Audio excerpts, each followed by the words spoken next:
va nous atteindre ici. Acclamons la Seigneur de l'Éternel, que Dieu nous bénisse.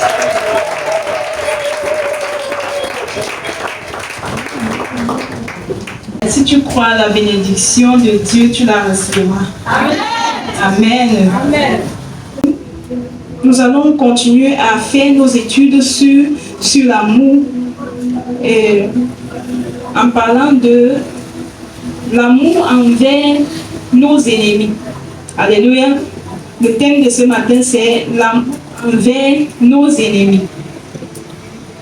L'amour envers nos ennemis.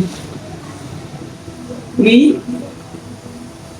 Partant des caractéristiques de l'amour, plusieurs se sont retrouvés et plusieurs d'ailleurs s'efforcent à manifester l'amour. Mais le plus souvent, nous avons tendance à manifester l'amour plus naturellement envers ceux qui nous manifestent l'amour. Alléluia. Et nous oublions souvent certains côtés. Et pourtant, c'est souvent cet aspect-là qui nous bloque et qui nous cause beaucoup d'ennui. Donc, nous allons essayer de comprendre à quel niveau est-ce que le Seigneur nous attend dans la manifestation de l'amour. Amen. Comme je le disais tantôt, l'amour envers nos ennemis. En ce qui concerne l'amour, la semaine dernière, nous avons parlé de l'amour de fond en comble. Donc, ce matin, nous allons essayer de définir l'ennemi. Qu'est-ce qu'un ennemi?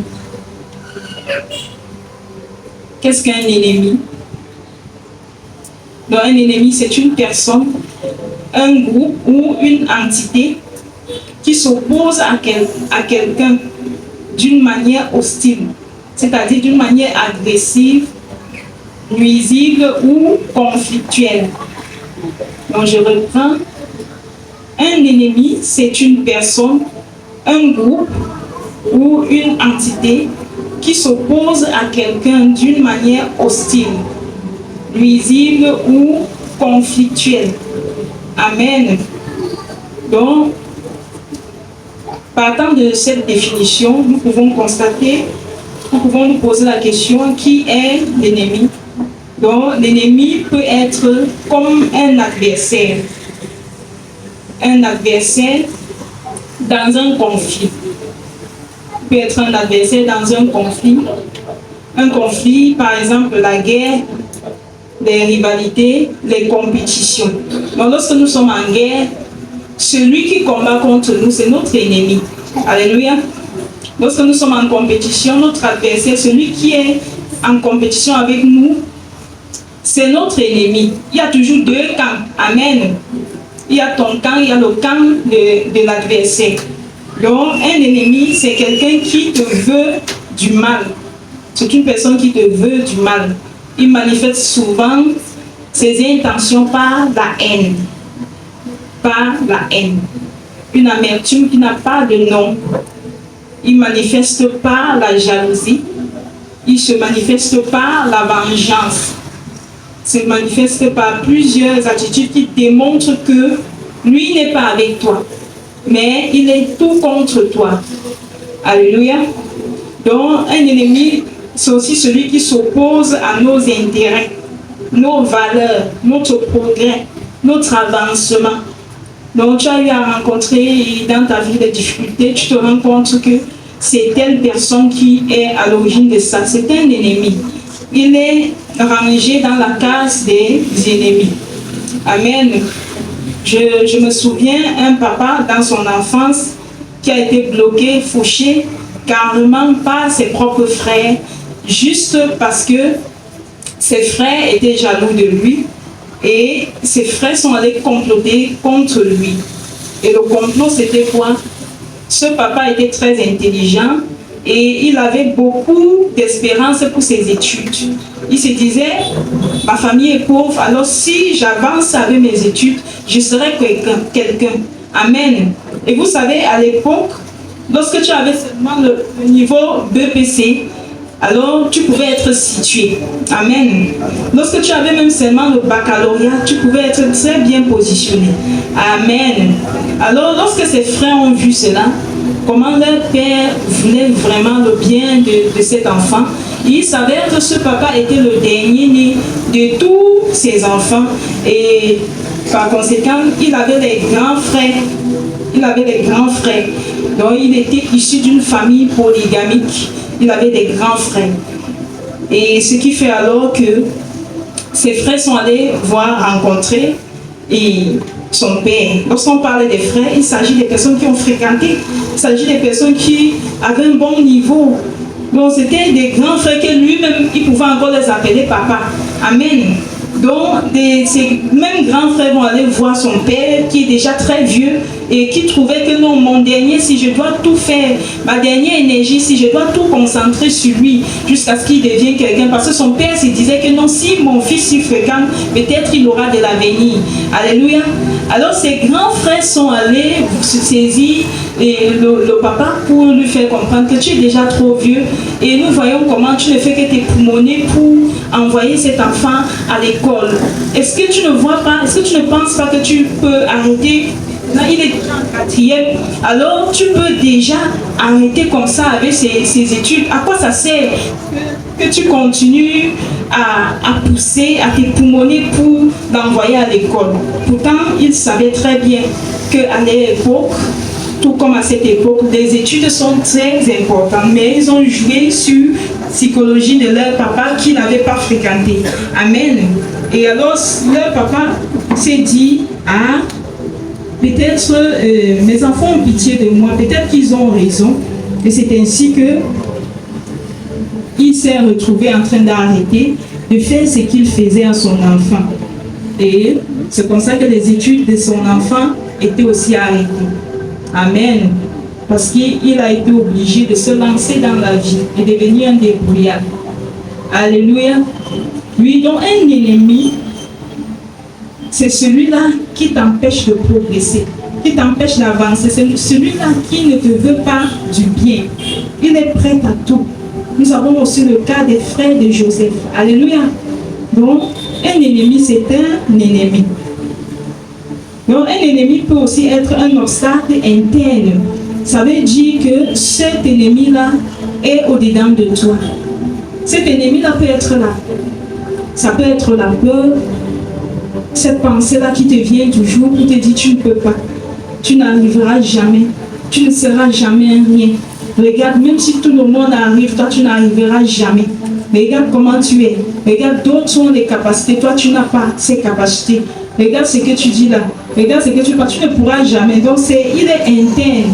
Il est au-dedans de toi, tu le portes, tu marches avec lui. C'est un ennemi, il combat ta destinée, il combat ton progrès, il combat tes efforts. Alléluia. Donc un ennemi, ça peut être un sortilège maléfique, ça peut être une malédiction qui te poursuit et qui t'empêche de voir le jour. Ça peut être un trouble psychologique. Que j'ai cité la peur, les mauvaises pensées et les mauvaises habitudes, un sale caractère, etc. Donc, notre ennemi, lorsque nous regardons toutes ces définitions, toutes ces explications de l'ennemi, nous comprenons que notre ennemi peut être un frère, lui, peut être une soeur, peut être une mère, peut être un père, peut être un collègue de service, un grand-père, une grand-mère, peut être un oncle, une tante, une cousine. Notre ennemi peut être n'importe qui et peut venir de n'importe où. Ça peut être même un concurrent.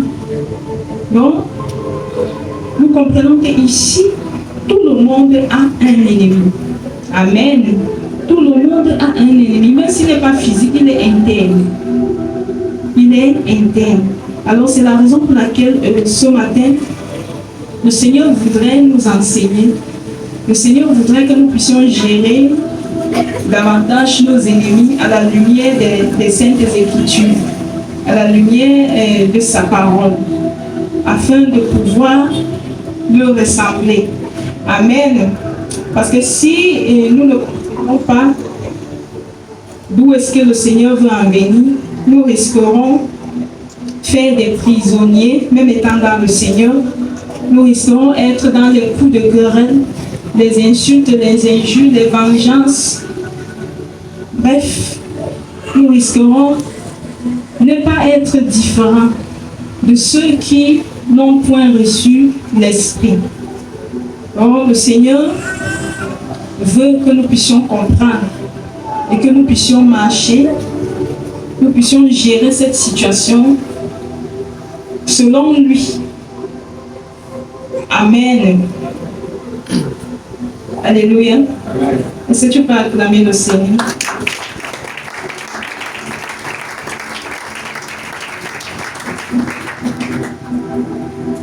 Bien-aimé, l'amour dont le Seigneur nous recommande pour nos adversaires, c'est quelque chose de très difficile à aborder. Parce qu'en réalité, une personne normale, une personne ordinaire, ne peut pas la manifester aussi facilement. Alléluia. Bien-aimé, je veux dire que c'est très difficile.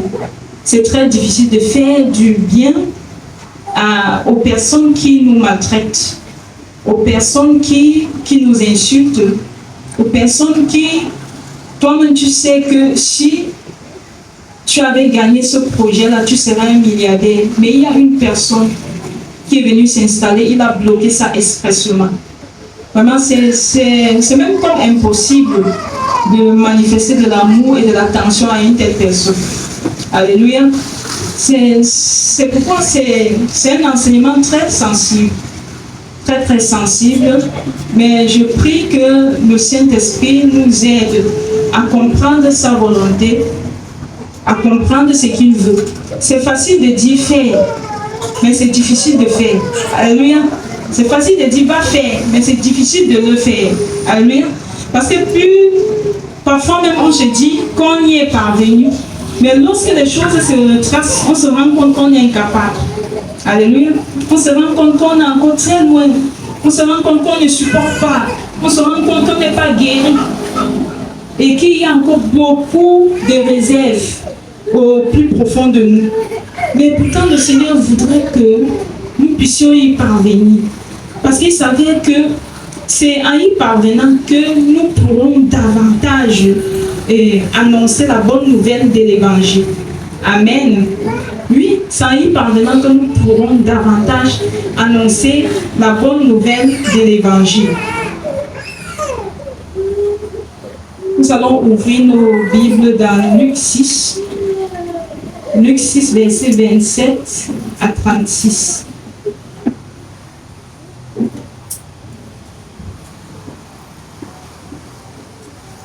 Jésus. Mais je vous le dis, à vous qui m'écoutez, aimez vos ennemis, faites du bien à ceux qui vous haïssent, bénissez ceux qui vous maudissent, priez pour ceux qui vous maltraitent. Si quelqu'un te frappe sur une joue, présente-lui aussi l'autre. Si quelqu'un prend ton manteau, ne l'empêche pas de prendre encore ta tunique. Donc à quiconque te demande et ne réclame pas ton bien à celui qui s'en empare. Ce que vous voulez que les hommes fassent pour vous, faites-le à même pour eux. Si vous aimez ceux qui vous aiment, quel gré vous en aura-t-on? Les pécheurs aussi aiment ceux qui les aiment. Si vous faites du bien à ceux qui vous font du bien, quel gré vous en saura-t-on? Les pécheurs aussi agissent de même. Et si vous prêtez à ceux qui vous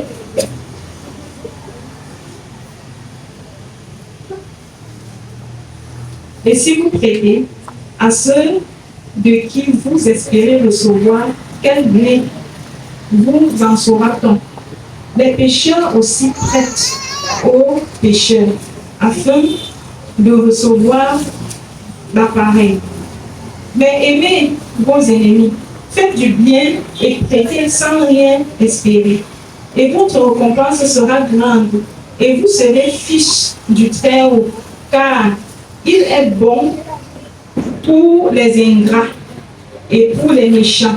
Soyez donc miséricordieux, comme votre Père est miséricordieux. Parole du Seigneur. Amen. Alléluia.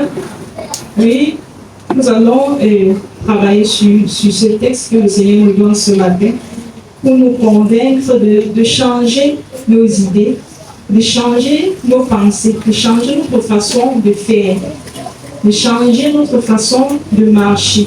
Il commence en nous donnant de l'ordre. Aimez vos ennemis.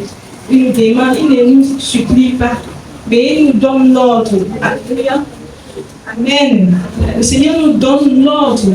Aimez vos ennemis. Alléluia.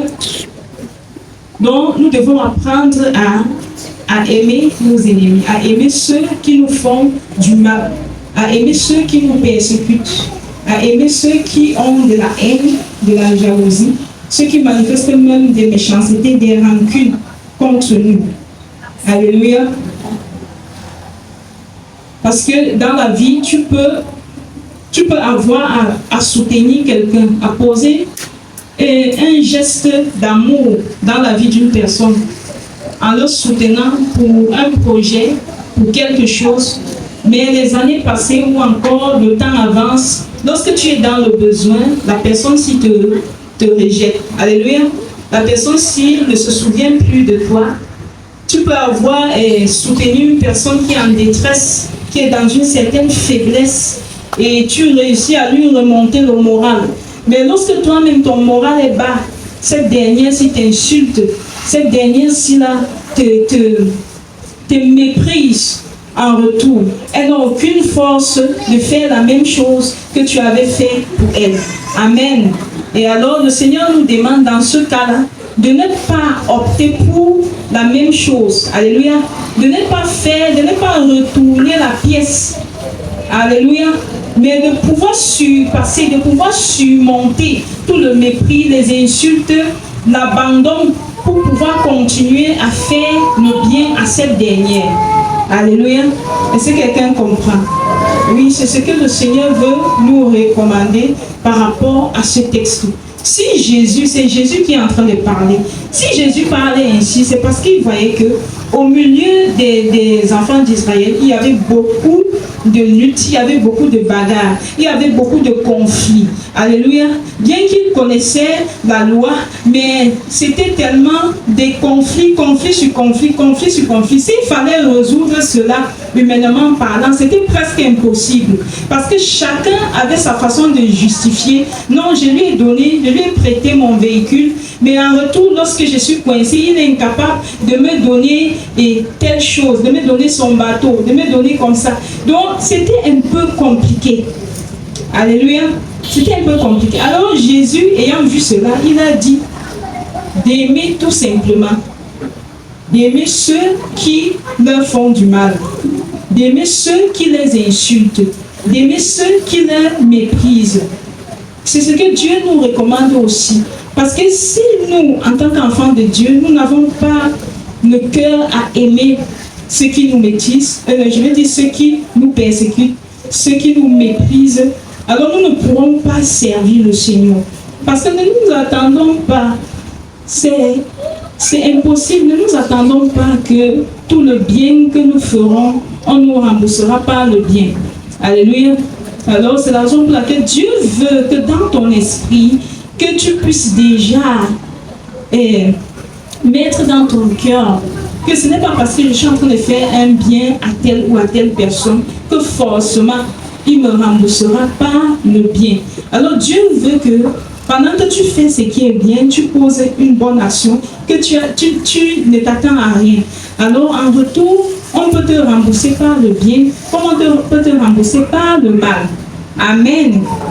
Et il nous recommande d'aimer. Au verset 28, Dieu veut que, devant certaines situations qui nous semblent injustes, au lieu de maudire ces personnes, nous puissions les bénir. Amen. Bien-aimés, nous ne devons pas avoir la bouche à maudire. Un véritable enfant de Dieu ne doit pas être... je prends l'exemple. Si on te dit, regarde une chienne comme ça, tu dis, un vieux porc. Alléluia. Non, nous ne devons pas être comme ça. Ce n'est pas ça, ce n'est pas ce que Dieu attend de nous. Alléluia. Ce n'est pas ce que Dieu attend de nous. Parce que en agissant de cette manière, nous ne pouvons jamais amener la paix autour de nous. Amen. Nous ne pourrons jamais amener la paix. Notre environnement sera toujours conflictuel. Alors nous serons des personnes, même des enfants de Dieu, mais lorsque nous arrivons quelque part, au lieu de rassembler, nous venons faire des divisions, des divisions, des divisions. Le manque d'amour amène les divisions. Alléluia. Le manque d'amour amène les divisions. Mais la capacité de comprendre ce passage amène l'amour, amène la paix là où tu te trouves. Amen. Ça amène la paix là où tu te trouves. Dieu sait que les personnes que tu vas confronter, ça ne sera pas des personnes faciles. Ce sont des personnes belliqueuses. Je veux dire belliqueuses. Ce sont des personnes ennuyeuses. Ce sont des personnes qui n'ont pas un caractère facile. Ce sont des personnes même qui viennent même du dehors. Donc là où ils étaient, c'était des brigands. Donc, au dehors, là, c'était des brigands. C'était des malfrats. C'était des personnes compliquées. Ce sont des personnes qui ont accepté de faire certains nombre de choses que l'être ne peut faire. Ce sont des personnes même qui ont pu la tuer. Alors Dieu nous prépare en tant que ses brebis, en tant que ses enfants, à apprendre à développer de l'amour vrai, de l'amour sincère, sans rien attendre en retour. Amen. Sans rien attendre en retour. Nous devons pouvoir le développer, nous devons pouvoir le faire. Nous devons pouvoir le faire. Il y a des personnes qui vont salir même ta personnalité.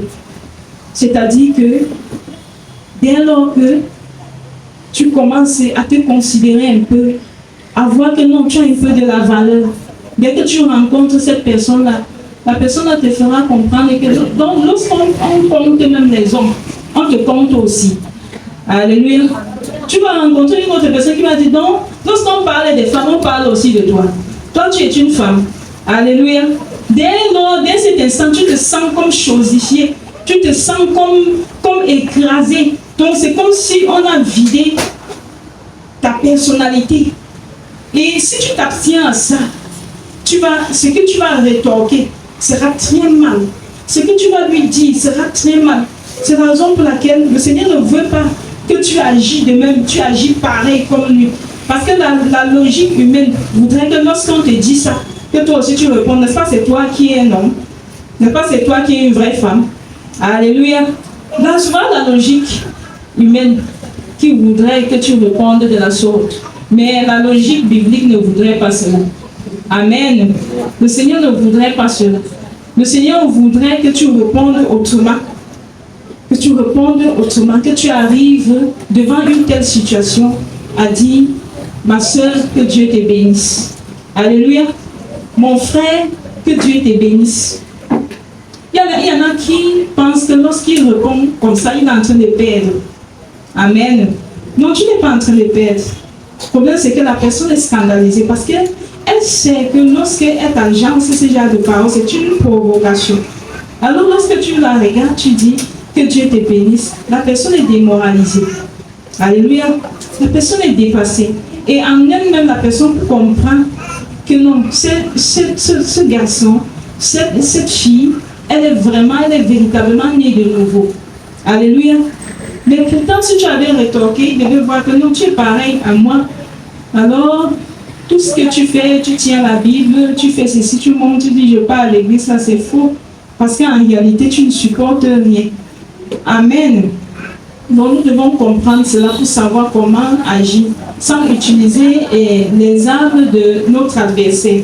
Parce que nous devons savoir que notre adversaire, il ne va pas loin. Il ne va pas loin. Il va utiliser ton collègue, il va utiliser ton mari, il va utiliser ta femme, il va utiliser tout, il va entrer partout, il va utiliser même ton enfant pour t'offenser. Alléluia. Oui, l'ennemi utilise tout. Tout comme Dieu utilise les hommes, c'est comme ça que l'ennemi aussi utilise les hommes. Amen. Alors le Seigneur dit quelque part, résistez au diable, il fuira loin de vous. N'allant pas dans le même sens que ce qui monte dans le cœur de ton frère, de ta soeur, c'est une façon de rejeter la menace. Alléluia. C'est une façon de rejeter la menace et d'humilier Satan. Mais dès lors que tu entres dans le même sens, l'ennemi viendra entrer en toi et pour t'apprendre comment haïr, pour t'apprendre comment détester. Et tu risquerais de te retrouver avec un cœur rempli de palpitations, un cœur rempli d'amertume, un cœur rempli d'animosité, un cœur rempli de mauvaises pensées. Et si tu n'arrêtes pas ça aussi rapidement, tu risquerais de te retrouver en train de commettre les choses que tu n'aurais jamais imaginées. Amen. Mais pourtant, si tu comprends rapidement ce qu'il y a lieu de faire, tu ne te retrouveras jamais dans ce genre de situation. Le Seigneur nous recommande aussi de prier pour ceux qui nous persécutent, de prier pour ceux qui nous font du mal. Lorsque nous lisons le verset 28, il nous recommande de prier. En réalité, lorsque nous avons à cœur de ne pas agir de la même façon que ceux qui nous blessent, ceux qui nous irritent, ceux qui nous font du mal, alors cela, et que nous passons le temps à prier pour eux, à intercéder pour eux plutôt que de nous venger. Cela produit tout autour de nous et dans le cœur de certaines personnes une certaine transformation. Alléluia. Cela produit une certaine transformation. Ainsi, tu peux te retrouver sans avoir parlé de Jésus, mais en train de parler de Jésus d'une autre manière. Amen. Et ceci fait souvent en sorte que plusieurs personnes, les plus difficiles, les plus compliquées, arrivent à se repentir, arrivent à changer leur façon de vivre, leur façon de marcher. Amen. Bien-aimé, Dieu a raison dans tout ce qu'il nous demande de faire. Amen. Aussi difficile que ce soit, mais lorsque nous regardons dans la logique, Dieu a raison. Dieu a tellement raison. Je vais vous dire pourquoi. Parce que, imaginez un enfant qui a grandi dans une certaine condition. Nous, tous qui nous sommes assis ici, nous n'avons pas grandi dans les mêmes conditions. Alléluia. Il y a des personnes qui ont grandi comme des guerriers. Donc, c'est-à-dire, on a l'impression que leurs parents ont tout fait pour détruire l'amour en eux, pour détruire l'amour en elles. Alléluia. Parfois, ça a été fait par des oncles, par des tantes, ça a été fait parfois par des grands-mères, ça a été fait parfois par... Donc, sa façon de grandir, ça a été de telle sorte qu'il soit un petit monstre dans la nature. Amen. Regardez, par exemple, un enfant qui, étant tout petit, à l'âge de 8 ans, je prends l'exemple d'un cas que j'ai vu face à face, qui se rend à l'hôpital avec sa maman étant gravement malade. On dit l'enfant est à 40 degrés. L'enfant chauffe à 40 degrés. Mais une maman normale se permet de tabasser l'enfant correctement pour qu'il aille uriner. Alléluia. Donc, rien qu'à voir ça, on peut imaginer le sarcasme que l'enfant vit par derrière. Alléluia. Donc, en public, devant le médecin, devant les patients, tu n'arrives pas à te retenir. Un enfant de 40 degrés, tu tabasses pour qu'il aille uriner. Toi qui étais censé tenir la main de l'enfant et l'amener jusque dans les WC. Pourtant, l'enfant sous perfusion peut tomber. Alléluia. Mais quelle est cette maman qui peut éduquer l'enfant de la sorte? Et c'est comme ça que quand cette maman exagère, quand tu lui reproches, mais comment peux-tu traiter? Non, c'est un garçon, c'est un homme. C'est un homme. Et un homme ne cajole pas. Un homme ne cajole pas, c'est un homme. Alors il doit avoir un cœur dur. Laissez-moi, c'est mon enfant, je fais comme je veux. Alléluia. Voilà un homme qu'on est en train de former. Plus qu'un militaire. Et demain, quand il va grandir, il va aussi prendre une jeune dame pour mettre chez lui. Peut-être tu vas lui prêcher la parole de Dieu. Il va aussi donner sa vie à Christ. Il va aussi venir dans la maison de Dieu. Il va devenir un frère. Amen. Et lorsqu'il va devenir un frère, tu crois que tu feras quoi dans son cœur? Alléluia. Bien qu'il a accepté Jésus, mais il y a une réalité au plus profond de lui. Amen. Il y a une construction qu'on a passé toute la vie à faire sur lui. Et croyez-moi, cette construction-là n'est pas facile. C'est ce qu'on appelle le caractère. N'est pas facile à démolir. Donc, des personnes réagissent en fonction de ce qu'ils ont reçu depuis l'enfance. C'est comme ça que les personnes réagissent. C'est pourquoi vous voyez certaines personnes, peu importe la parole qu'ils sont, mais la façon de réagir, c'est comme automatique. Alléluia. Parce que c'est dans ça qu'il a grandi. C'est comme ça qu'on lui a façonné. Donc, il ne connaît pas la tendresse, la souplesse, il ne connaît pas tout ça. Il a été formé comme je ne sais pas, un brigand. Et maintenant, en lui, il n'y a pas d'amour naturel. On a tout brisé, on a tout lavé. Qu'est-ce que vous diriez d'un parent? Parce que son enfant a pris un morceau de viande, je veux dire de poisson dans la marmite, elle prend la peine de l'envoyer, lui, l'enfant, acheter la lampe. L'enfant arrive, elle découpe les bras de l'enfant, comme on fait le poisson brisé. Elle découpe. Lui-même, il écrase son piment et prend la peine de mettre comme le poisson brisé. Et sur quoi elle fait porter à l'enfant le pull. Alléluia. Et il doit aller à l'école comme ça. On cache ses bras pour que le maître ou la maîtresse ne voit pas. Et c'est sa propre maman qui lui fait cela. Et maintenant, vous allez vous retrouver avec de tels enfants. Voilà comment on lui a comporté depuis l'enfance. Alors vous pensez qu'un tel enfant, il a quelle moralité? Alléluia. Il n'a pas une bonne moralité, je suis désolée. Alléluia. Il n'a pas une bonne moralité. Il n'a pas une bonne conviction de la vie. Il n'a pas une bonne façon d'appréhender les choses, de faire les choses. En lui, là, c'est plus l'agressivité, c'est plus la colère, c'est plus la méchanceté. C'est quelque chose qu'il a. Donc c'est toute une vie. C'est toute une vie pour lui. Et maintenant, vous allez faire quoi pour changer? Vous allez faire quoi pour changer une telle personne? Alléluia. Et vous comprenez que ici, ce genre de personne a besoin d'un changement spirituel. Alléluia. Changement spirituel, c'est l'éducation par la parole de Dieu. Amen. Il a aussi besoin d'un changement physique. Un changement physique, ça veut dire qu'il a besoin d'être accompagné de personnes remplies d'amour. Alléluia. C'est-à-dire des personnes qui vont lui prouver que l'amour existe. Amen. Alors si tu nais de nouveau, tu es une jeune fille, tu as grandi dans l'amour, tu as grandi dans ceci, ou toi un jeune garçon, tu as grandi dans l'amour, papa avait était toujours attentionné, ta maman ceci, oh tu as quoi, moins de gestes, c'est comment, mais ceci, cela. Amen. Maintenant, Dieu sait que tu es rempli d'amour et que tu as tellement d'amour à donner. Maintenant, tu nais de nouveau, il t'envoie, il te dit c'est ton mari ici, ou c'est ta femme ici, mais il sait que ta femme n'a reçu aucun amour. Amen. Est-ce que quelqu'un comprend? Il sait que ton mari n'a reçu aucun amour. Et que là où il est là, il n'a rien à donner comme amour. En fait, il ne connaît pas la définition de l'amour. C'est automatique, il te fait mal automatiquement. Amen. Il ne sait même pas qu'il te fait mal en plus. Alléluia. Oui.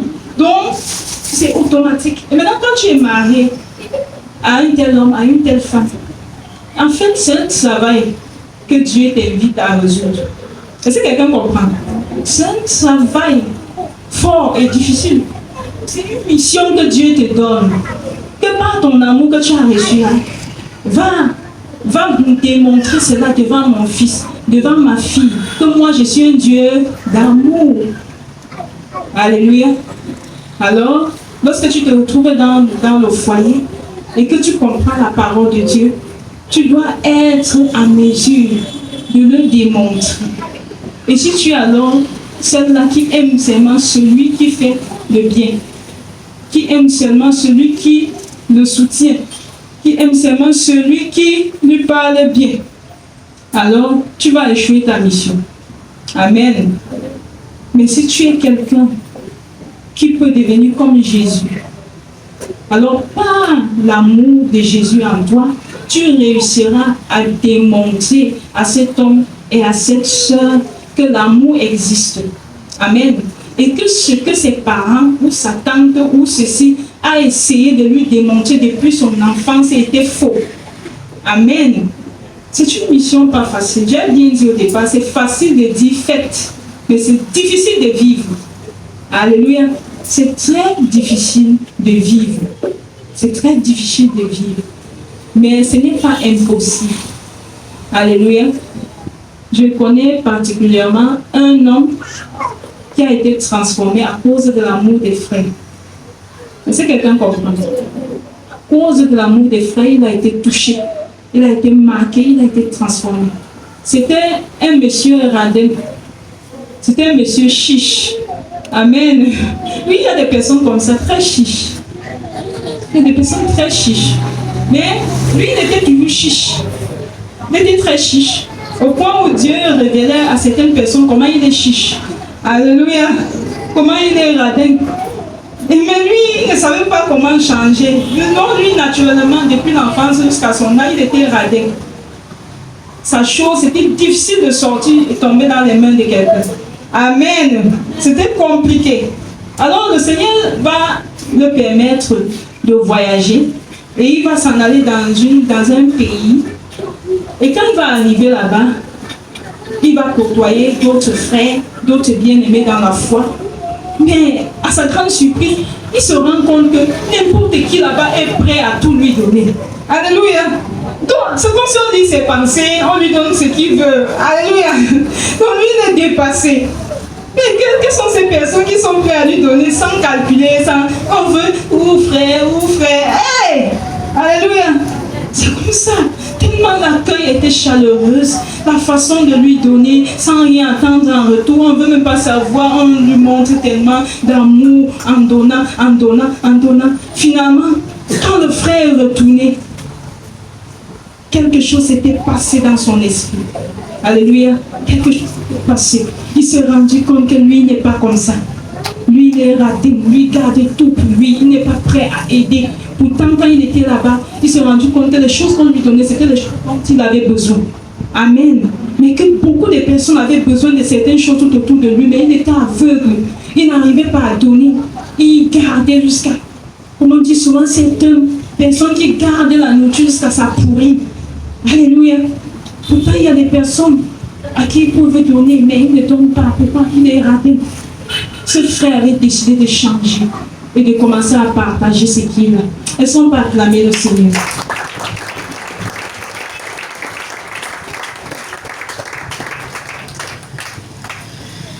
Bien, seulement le fait de lui donner a changé cette nature-là en lui. Et il a rendu témoignage par rapport à cela. Amen. Bien-aimé, en agissant comme le Seigneur veut, tu peux transformer beaucoup de vies. Tu peux changer beaucoup de vies. Tu peux changer beaucoup de situations que tu n'arrives pas à faire avec tes paroles, avec ta bouche, mais par des actions. Tu peux changer beaucoup de circonstances. Parfois, lorsqu'on vit en communauté, c'est compliqué. Il y a des personnes qui sont radines, il y a des personnes qui sont méchantes, il y a des personnes qui sont, je vais dire, méchantes, il y a des personnes qui sont agressives. Il y a tout genre en communauté.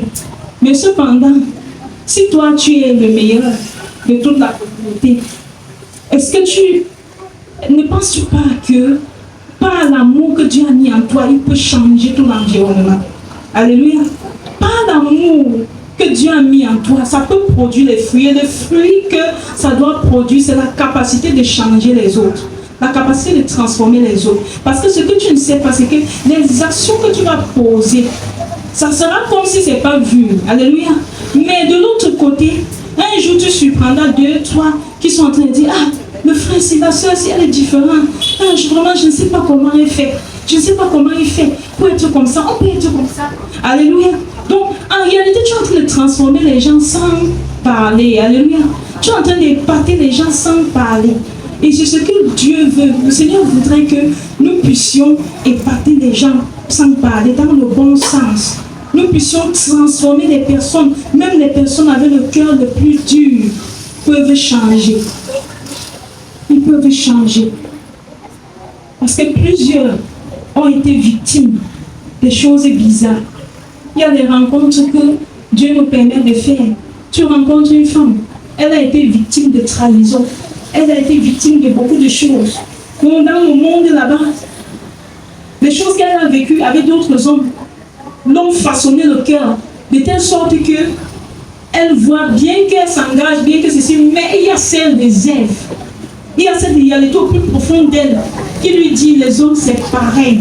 Il n'y a pas vraiment un homme qui peut comme ça. Elle ne croit pas. Au plus profond d'elle ne dit pas. Alléluia. Mais au plus profond d'elle, c'est comme ça. Il y en a aussi les hommes comme ça. Et maintenant, vous vous mettez ensemble. Lui, il a cette pensée. Ou vous vous mettez ensemble, elle a cette pensée.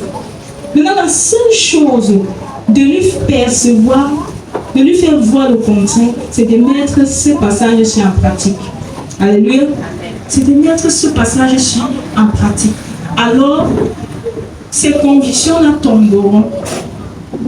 Parce qu'elle se rendra compte que les hommes ne sont pas tous pareils. Alléluia. Il y a des hommes remplis d'amour. Il y a des femmes remplies d'amour. Il y a des hommes sincères et il y a des femmes sincères. Mais si cette dernière ou ce dernier commence à mettre ses garde-fous et que toi, tu commences à rétorquer à cause des garde-fous, à l'agresser, à le presser, à le compresser à cause des garde-fous, alors tu perdras celui-ci parce que davantage il va mettre ses garde-fous. Parce que toutes tes réactions seront la confirmation de ce qu'il soupçonne. Alléluia. Toutes tes réactions, tous tes faits et gestes seront davantage la confirmation de ce qu'il était en train de soupçonner. Alors si tu n'étais pas allé dans le même sens que lui, que elle, ça sera totalement différent et vous allez vivre une vie extraordinaire. Alléluia. Est-ce que quelqu'un peut dire Seigneur?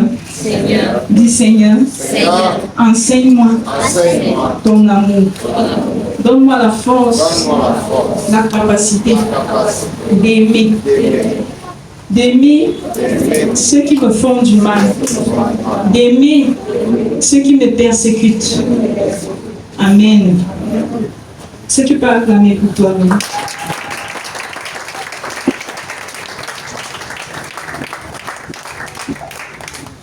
Alléluia. Au verset 29, le Seigneur nous dit, si quelqu'un te frappe à la joue, présente-lui aussi la joue, l'autre joue, je vais dire. Vous savez que si quelqu'un te frappe à la joue gauche, présente-lui la joue droite. Si te frappe à la joue droite, présente-lui la joue gauche. Amen. Mais c'est très très compliqué. En fait, le Seigneur nous interpelle à endurer et à supporter parfois certaines souffrances pour sa gloire. Est-ce que quelqu'un comprend? Le Seigneur nous dit clairement ici de supporter certaines souffrances, d'endurer certaines souffrances pour sa gloire. Si et seulement si cette souffrance-là que nous sommes en train d'endurer peut produire quelque chose. Alléluia. Le Seigneur nous demande que parfois souffrir même un peu.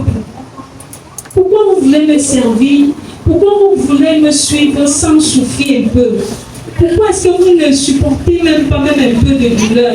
Vous croyez que me suivre c'est toujours amen, amen? Non, il y a des moments que c'est dur, il y a des moments qu'on t'attriste, mais le Seigneur nous demande de supporter un peu cette tristesse-là, cette douleur-là à cause de son nom. Alléluia. Oui, le Seigneur nous demande cela. Il nous le dit de faire. Alors si, pendant qu'on te gifle la joue gauche, toi aussi tu gifles là-bas la joue droite et à la joue gauche une fois. Amen. Oui, il y a des personnes que, non, ils ne giflent pas à la joue gauche. Alléluia. Ils giflent ta joue droite et ta joue gauche une fois. Et il soulève sa main et dit, ah, j'ai la force. Je suis fort, je suis très bon, je suis trop bien. Et parfois, il n'arrive même pas à se repentir parce qu'il se dit qu'il a bien fait, il s'est défendu. Alléluia. Mais aujourd'hui, nous avons le passage qui nous dit ce que nous devions faire. Et ce passage ne nous dit pas de nous venger. Ce passage ne nous dit pas de rétorquer. Ce passage nous dit de tendre l'autre joue pour qu'on continue de gifler. Amen. Et si la douleur a fait très mal, tu peux fuir avec ta joue. Ça, c'est ce que moi je dis. Amen. Parce que c'est compliqué. Lorsqu'on te donne une paire de gifles, bam, tu as l'impression de voir les étoiles. Alléluia. Mais moi, je préfère fuir avec l'autre jour. Alléluia. On doit se dire les vérités, n'est-ce pas? Mais toi qui as la force, tends aussi l'autre jour. Qu'on termine. Vous êtes d'accord? Elles sont pas acclamées, Jésus.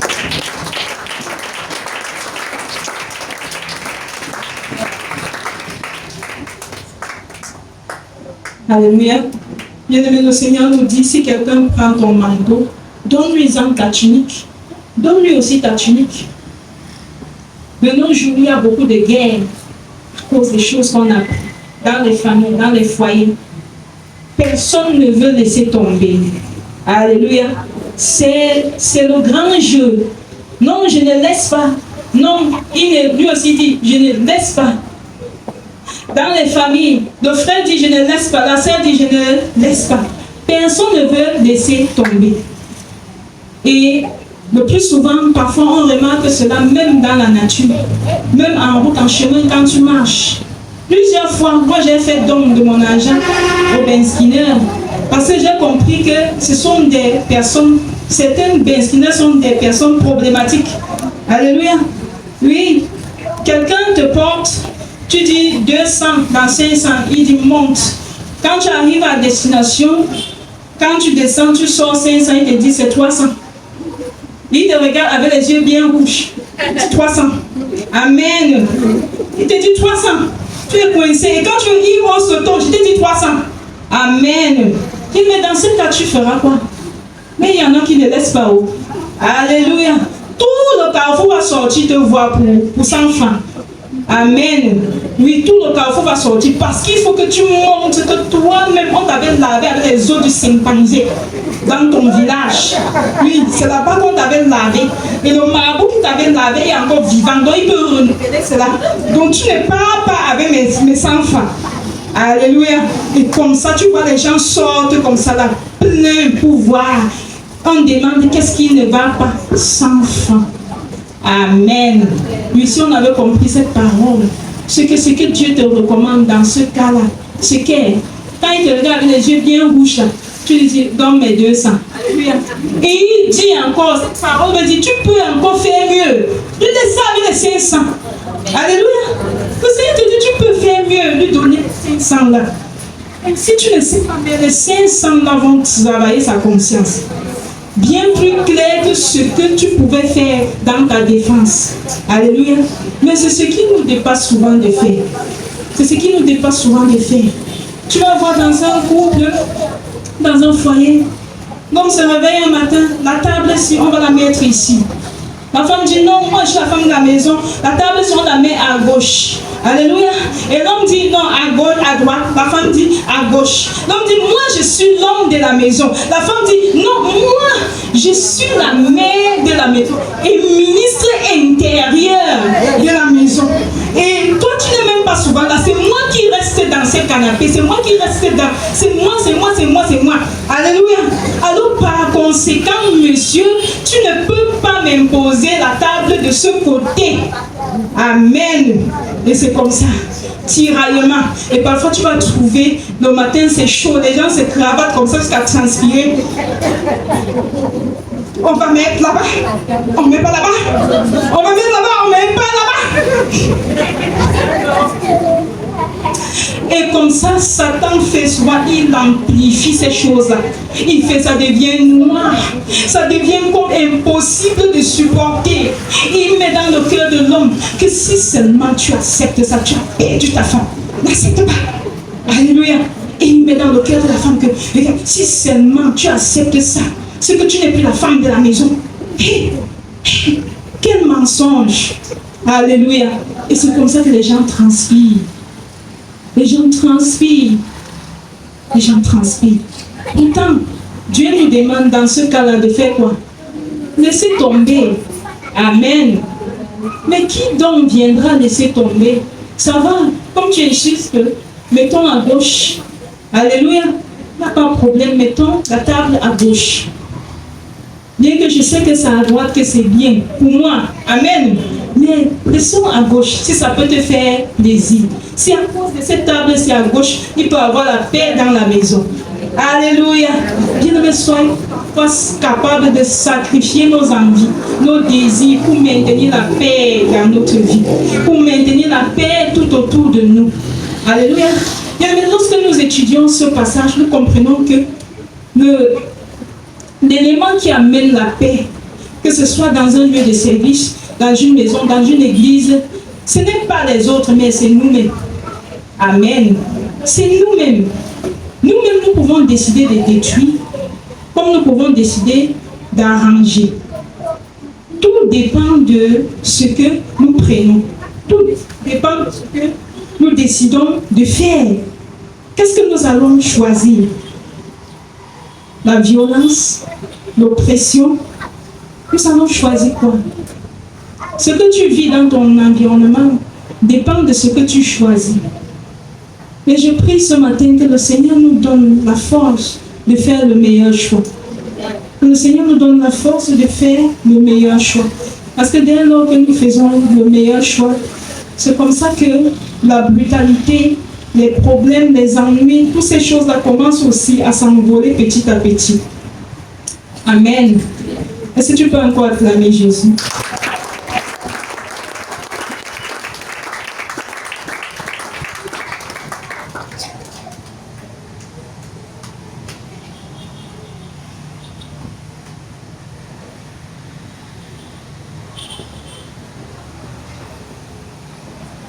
Amen. Bien-aimé, au verset 30, le Seigneur nous apprend à donner. Le Seigneur nous apprend à donner parce que Dieu n'aime pas les personnes radines, des gens radins, des gens chiches. Dieu n'aime pas cela.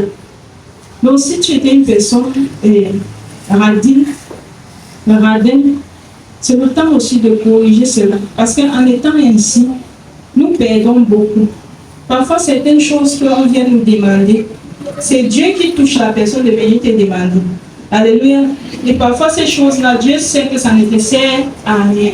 Il y a des personnes qui gardent des choses que ça finit par même se gâter. Amen. Mais pourtant, il y a de cela 6 mois, quelqu'un est venu. Est-ce que tu peux? Jamais. Je ne veux pas. Je ne peux pas. Non. Nous devons être prêts à faire des cadeaux aux autres. Nous devons être prêts à donner aux autres. Nous devons laisser cette vie de chicheté pour être comme notre Dieu, comme notre Père qui est dans les cieux.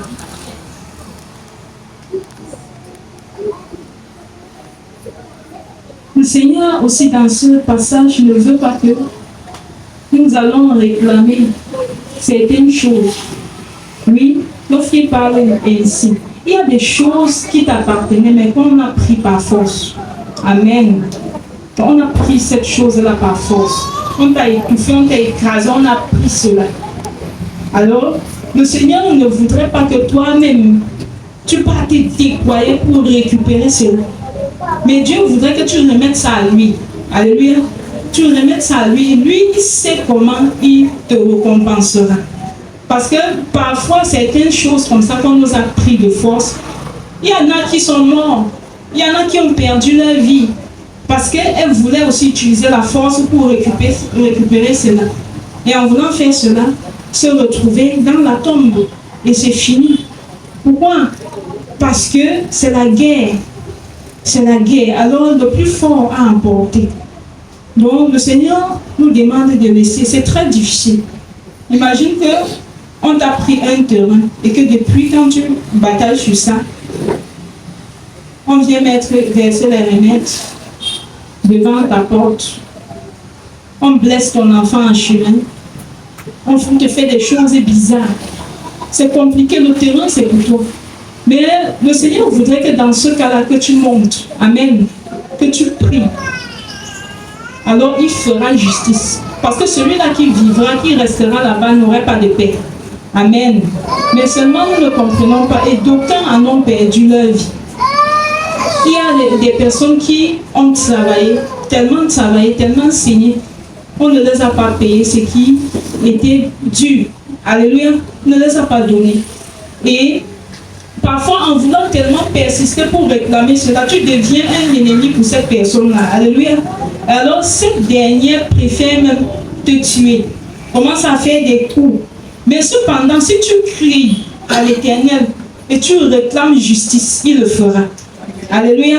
Si tu réclames justice à l'Éternel, il le fera.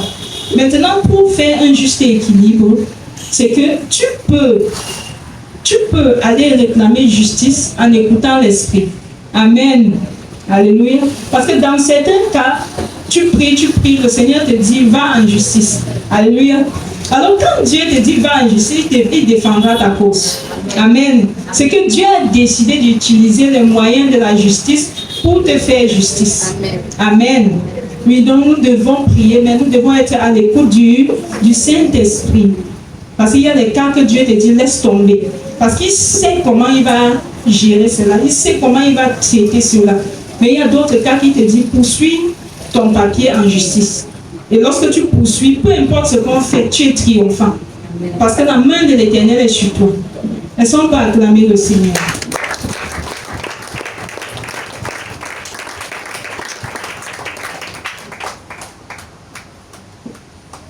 Bien-aimés, nous devons avoir une bonne moralité à l'égard de nos proches, à l'égard de ceux qui nous entourent, à l'égard de ceux qui sont avec nous. Nous devons être remplis des meilleures intentions. Nous devons être remplis des meilleures intentions à leur égard. Le Seigneur voudrait que, en ce qui concerne l'amour, que tu sois la première ou le premier à faire le premier pas. Amen. Alléluia. Oui, Dieu veut que tu sois au verset 31. C'est ce que la parole nous dit. Nous devons être les premières personnes à faire le premier pas. Donc ne reste pas pour attendre que non. Celui-ci commence à te manifester les gestes d'amour pour que toi aussi tu te réveilles de ton sommeil et tu veux manifester l'amour. Le Seigneur voudrait que toi tu sois première à manifester cela. Je veux prendre l'exemple. Tu es à la maison avec un frère qui t'insulte tous les jours. Tu ne sais pas pourquoi. Avec un frère qui te hait. Avec une soeur qui te fait les coups, qui mal parle sur toi. Tu ne lui as rien fait. Il te fait des choses compliquées. Quand tu restes, on amène, on vient dire. Quand tu restes, on amène, on vient dire. Ça entre dans tes oreilles. Mais vous êtes là, vous partagez la même maison, la même chambre, le même lieu. Mais comment est-ce que tu dois te comporter par rapport à ça? Le Seigneur voudrait par exemple, bien que le frère fait ainsi, bien que la sœur fait ainsi, mais elle est tellement désordonnée. Alléluia. Le Seigneur voudrait que toi tu puisses par exemple prendre ses vêtements, les laver. Amen. Amen. Qui peut faire ça? Alléluia. C'est compliqué, n'est-ce pas? Dieu voudrait que pendant que ta soeur est sortie et partie, que tu restes, tu ne laves pas seulement tes vêtements. Alléluia. Mais tu prends aussi ses vêtements, tu prends aussi ses chaussures, tu laves, tu ponces ses chaussures, tu sèches, tu ramasses, tu repasses, tu dresses. Dieu voudrait que tu arranges ton dressing, tu arranges aussi sa part de dressing. Tu arranges ton placard, tu arranges aussi sa part de placard.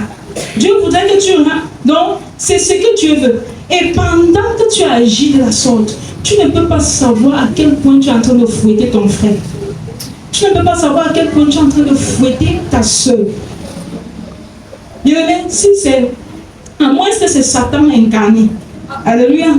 Mais si c'est une personne normale, dans un premier temps, il peut durcir, il se dit, ah, il veut seulement me montrer, il veut seulement ceci. Mais lorsque tu es persévérant, je dis bien persévérant, lorsque tu es persévérant, il finira par lâcher tout ce qu'il fait contre toi. Alléluia. Et ainsi, par tes bons gestes, par tes bonnes actions, tu auras gagné ton frère. Tu auras gagné ta soeur. Alors, si tu n'as pas compris cela, tu vas faire les camps. Voilà son camp, voilà mon camp. moi je suis de tel, eux ils sont de tel. Alors, bonjour la sorcellerie. Amen. La sorcellerie va battre son plein. Et tu ne pourras plus rien faire. Tout ce que tu vas faire, ça sera dans la confusion. Pourquoi? Parce que tu refuses d'accomplir cette partie-ci de la parole. Alléluia. Mais dès lors que tu décides de répondre le mal qui te fait par le bien, tu commences non seulement à avoir la paix, mais ta paix devient contagieuse. Amen. Ta paix devient contagieuse. Et c'est comme ça que tu commences aussi à transformer celui qui était comme le plus cruel. Petit à petit, tu verras que les injures vont s'arrêter. Le mépris va s'arrêter. Beaucoup de choses vont se calmer. Les choses que tu ne pouvais résoudre par la violence, par les paroles. Mais en agissant ainsi, tu es en train de calmer la situation, tu es en train d'amener la paix. Amen. Au verset 30 et 35.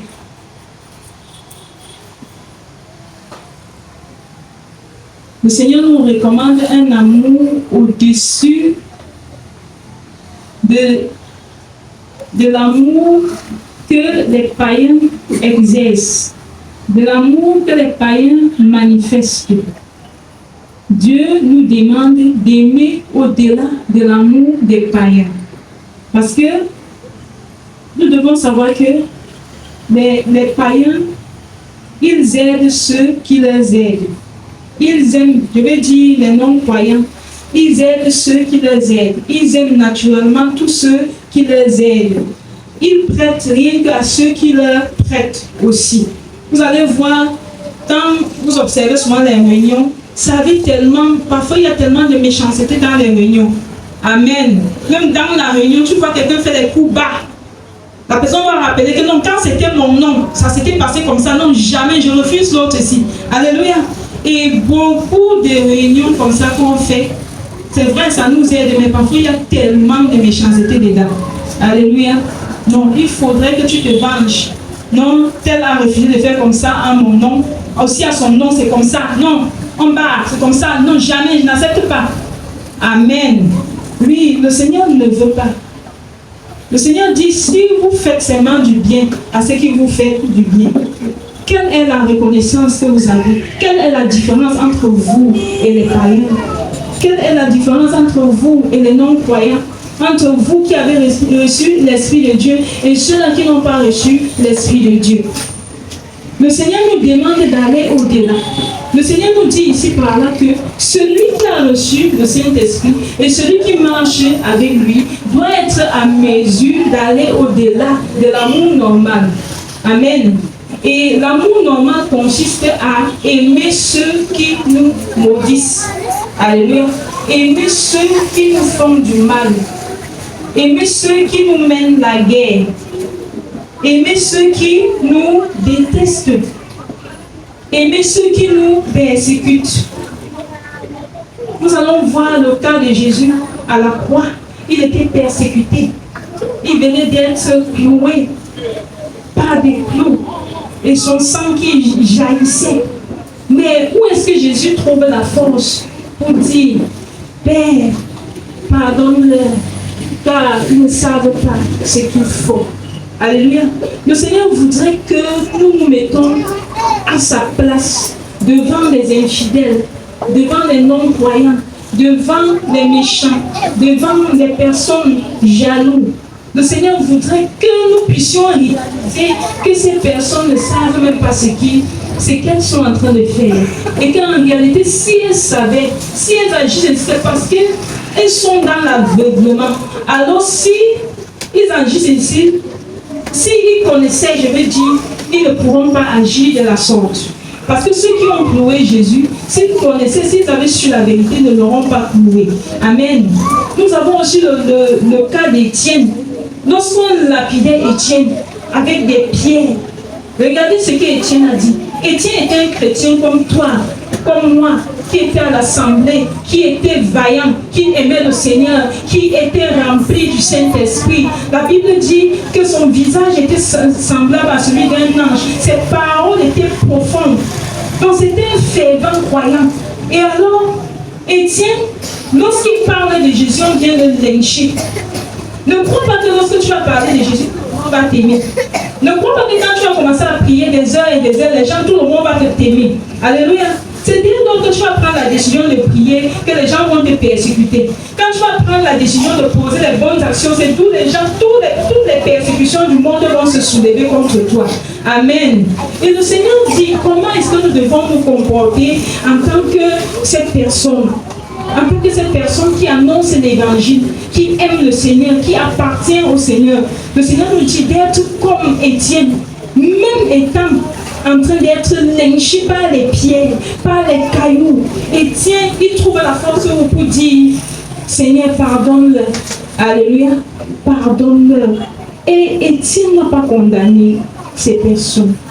Étienne n'a pas condamné ces personnes. Parce qu'il a vu qu'ils ne savaient pas ce qu'ils sont en train de faire. En le lynchant ici, lui, il est en train de voir le paradis s'ouvrir. Amen. Lui, parfois, quelquefois, le Seigneur permet qu'on nous lynche avec des pierres. Il permet qu'on nous châtie un peu.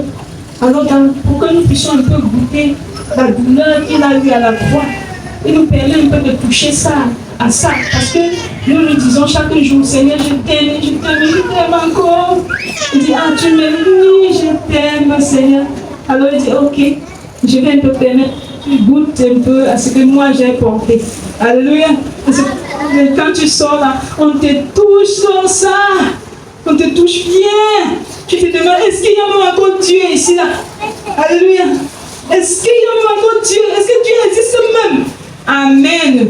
Si tu n'as pas compris cette parole, tu vas être rempli de douleur, tu vas être rempli de rancune, tu vas te mettre à limiter les personnes que tu vas dire bonjour, tu vas commencer à prendre des décisions radicales, tu vas balayer tout le monde autour de toi et tu vas te faire un monde en autarcie. Amen. Non, ce n'est pas ce que Dieu veut. Alléluia. Ce n'est pas ce que Dieu veut. Lorsque la personne te pince et que tu retorques autrement, que tu es résistant par rapport à ça, tu finis par gagner la personne. Et tu verras que la personne qui semblait ton pire ennemi devient ton meilleur ami. Alléluia. Et tiens à supporter cette douleur. Et tiens à supporter cette douleur.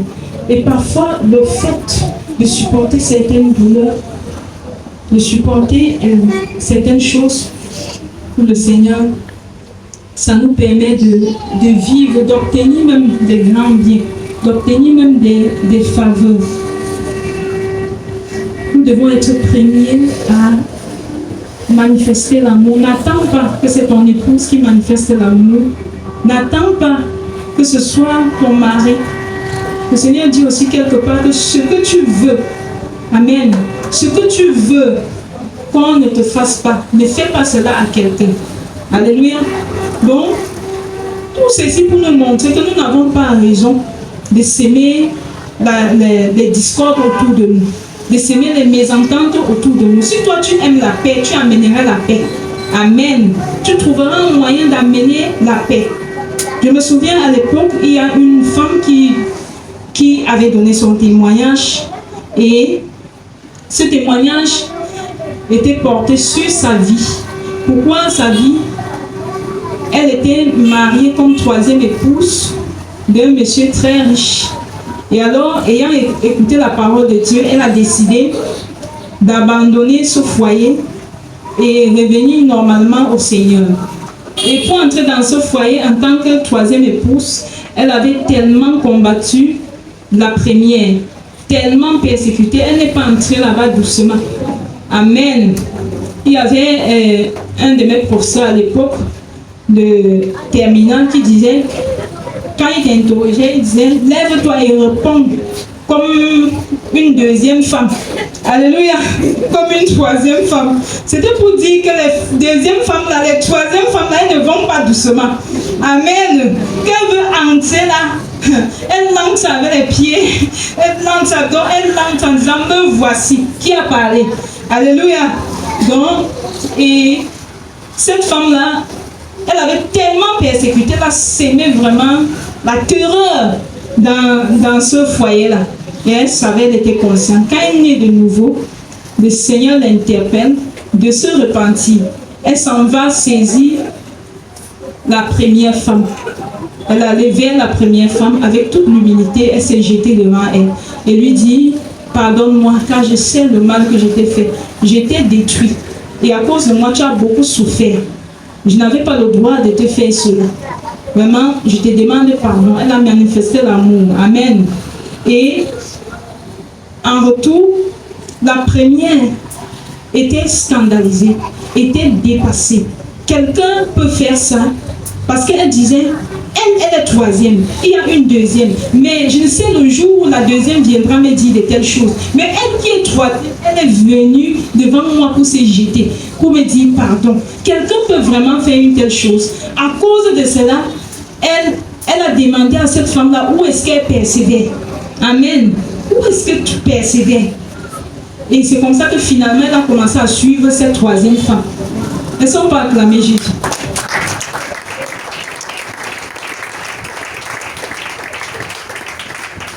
Et pendant qu'elle suit cette troisième femme, dans l'église, un jour, elle dira à cette femme-là, je sais que ta vie dépendait de mon mari et que mon mari était ton devant et ton derrière. Aujourd'hui que tu as renoncé à ce poste, aujourd'hui que tu as divorcé, je sais que tu n'as rien et je sais que tu souffres.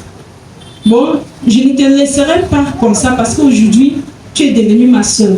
Amen. Alors je ne te laisserai pas comme ça. Il faut que tu puisses avoir de quoi subsister. Parce que tu avais centré toute ta vie sur mon mari. Alors pour cela, j'aimerais t'aider à avoir une boutique. Alléluia. Et c'est comme ça qu'elle lui a fourni tout ce qu'il fallait, le congélateur, tout, pour qu'elle puisse faire les bails en salle. Amen. Et c'est comme ça qu'elle se retrouvait en train d'avoir une consolation. Est-ce que nous pouvons acclamer Jésus?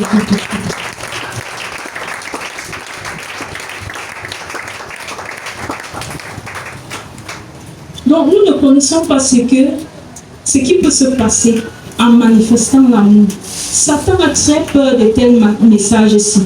Parce que ce sont de tels messages qui amènent la paix dans les foyers, qui amènent la paix dans les lieux de service, qui amènent la paix dans les familles.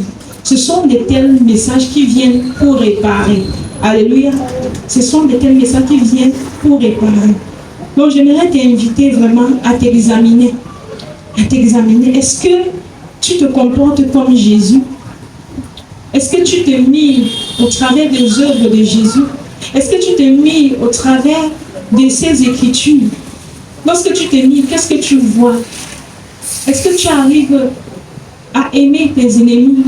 Est-ce que tu arrives à faire le bien à la place du mal? Qu'est-ce que tu fais lorsqu'on te fait le mal? Qu'est-ce que tu fais? Quelle est ta réaction? Est-ce que tu es dans les vengeances? Est-ce que tu es dans les rancœurs, les rancunes? Ce sont des questions que nous devons nous poser. Ce sont ces questions qui vont nous aider à détecter nos ennemis. Pendant que je travaillais sur ce message, j'avais les yeux presque en larmes. Et ce matin, je disais à mon époux, vraiment ce passage, ce texte, ce message me parle personnellement. Alléluia. Oui, bien aimé, nous ne devons jamais changer. Nous ne devons jamais changer. Il y a des personnes qui ont commencé très fortement et qui, au fur et à mesure qu'ils avançaient, ils ont commencé à changer. Alléluia. Bien-aimé, toi qui as commencé à changer, toi qui as commencé à relâcher, le Seigneur te donne encore la force de recommencer. Alléluia. Le Seigneur te donne encore la force de recommencer à aimer, sans intérêt, de recommencer à aimer sans rien attendre en retour. Alléluia. De recommencer à faire du bien à tous ceux qui te blessent, à tous ceux qui te méprisent, à tous ceux qui t'insultent. Les pieds jetés sur Étienne n'étaient pas faciles. c'était avec beaucoup de peine, c'était avec beaucoup de douleur.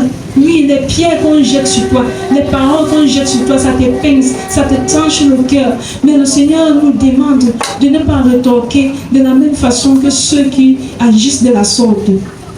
Alléluia. Nous ne devons pas rétorquer. Au verset 36, le Seigneur nous parle du Dieu puissant comme un Dieu miséricorde. C'est un Dieu miséricorde.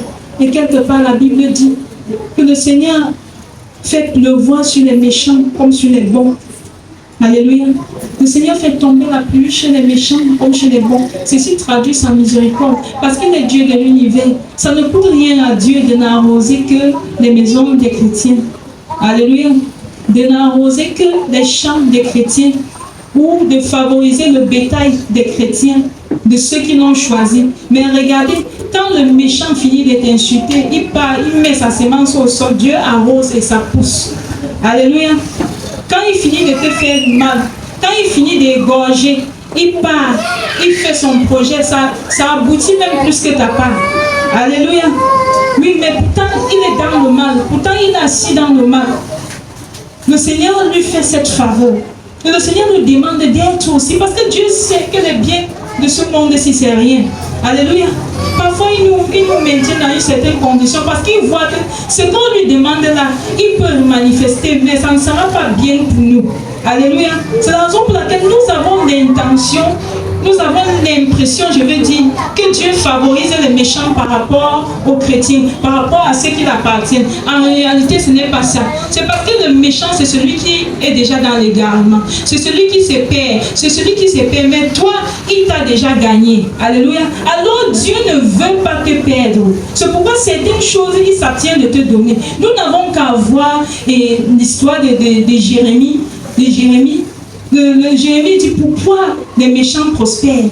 Pourquoi il se pose des questions. Il se pose ces questions-là. Mais pourtant, le peuple d'Israël souffrait. Pourtant, le peuple d'Israël était en captivité. Le roi même de cette époque a été crevé. Les yeux ont été crevés. Pourquoi? Dieu a permis tout ça à son peuple pour leur châtier, pour leur ramener au droit chemin. Mais pourtant, les païens, les non-croyants étaient dans la prospérité. Leur prospérité ne souffrait de rien. Alléluia. Bien-aimés, l'amour que Dieu nous donne, l'amour que Dieu voudrait que nous puissions reposer dedans est au-dessus des richesses, au-dessus des biens, au-dessus du matériel, au-dessus des avoirs. C'est pourquoi Dieu dit même que si tu as quelque chose que quelqu'un convoite, donne-lui. Amen. Donne-lui. Ça ne sert à rien. Pourquoi? Parce que Dieu sait que ce que nous avons est en haut. Alléluia. Ce que nous avons est en haut.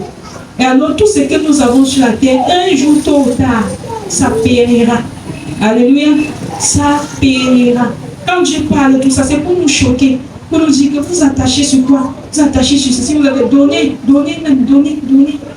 tout ça, donnez vos vêtements. Tu t'attaches sur les vêtements, à cause des vêtements, on t'entend partout dans le quartier. À cause de ceci, où on a touché, qui a frôlé mon truc, qui a fait ceci, qui a toutes les veines sortes. Pourquoi? Alléluia. Dieu te dit que ces vêtements-là, c'est rien. Les chaussures-là, c'est rien. Tes meubles-là, c'est rien. Ta voiture-là, c'est rien. Ta maison-là, c'est rien. Amen. Tout ça, c'est rien. Un jour, tu vas partir et abandonner. Regardez ce jeune homme, cet homme riche, qui se disait, ah, maintenant j'ai rempli mon grenier, j'ai amassé tous les biens, maintenant je peux me reposer et consommer cela. Le Seigneur dit, il ne sait même pas qu'aujourd'hui, cette nuit même, j'enlèverai son essai. Alléluia. Oui.